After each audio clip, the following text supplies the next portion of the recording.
everyone! Welcome to week 14 of language arts. This week we're going to finish our R-controlled vowels. So remember the first time we talked about R-controlled, it was I-R-U-R-E-R, I-R-U-R-E-R, I-R-U-R-E-R, So all of these just say Then last time we talked about A-R, and A-R says R. So when we do that, we go Caro's darts, Caro's darts, R, R, A-R. And this week, we are talking about, so we've got A, E, I, and U, but we don't have an O with the R. So with this one, it's about a horse who always wants more. So he always says more. And let's talk about some of the OR words, and just make sure to watch the OR story. So when you think about or, this just says and this says R, and this is or. So some of the words that, what do you think some of the words are? If you've got students watching, see if they can come up with some. You can pause it at any time. Here's one, or, Cars have a horn. Or a cow, sometimes they have a horn. How about something you like to eat? It's called or. Okay, so when you come across a word with O-R, don't think R, think or. Okay, another one is just the sight word or, right? We learned or, and we also learned the sight word for, and both of those have the O-R. Or and for. How about sometimes you like to build a pillow or fort.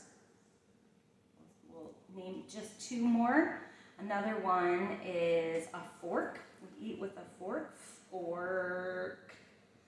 And the last one, you have to plug your computer in with a computer cord, right? A cord. And those are some of our OR words. Okay.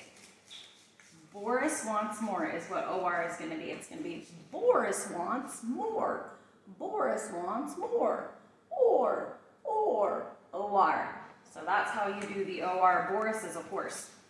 So that's our OR. Then for our handwriting, we've got what I call hedgehog letters. So we know all of our letters, both capital and lowercase, all of them. So that's an awesome thing, you guys. That's good job, really good job. But now we're going to talk about where we form them. So these are our hedgehog letters, and I talk about how they curl up. You know how when a hedgehog is kind of scared or it just wants to go to sleep, then it curls up. So these letters curl up between the dotted line and the bottom line. They don't stick up and they don't stick down, okay? They don't have a long neck and they don't have a tail. These are all what's called hedgehog letters. Make sure that when you're writing these letters, when your student writes them, make sure that they are forming them in the correct place. So we don't want a C that goes clear like that. We want a C, if we're doing lowercase, that goes right here. It just bumps that dotted line and bumps the bottom line.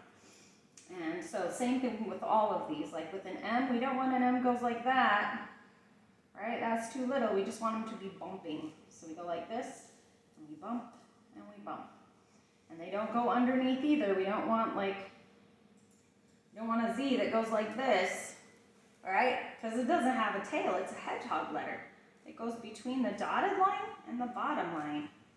So make sure your student is forming those letters the right way. Our sight words this week rhyme. Here's the sight words. May, day, and way. Can your student come up with a sentence for that? Here are my sentences. May I go to the store with you, Mom? May. How about day? This is my favorite day ever. Day. Way. What's the way to get to your house? Show me the way. Okay, so those are our sight words, and you might notice that it has this chunk, A. We're going to talk about this chunk later when we talk about the long A spellings. AY says A. But remember, when you've got a sight word, you're trying to memorize them. So may, day, and way. All right, guys, thanks for joining me. Bye.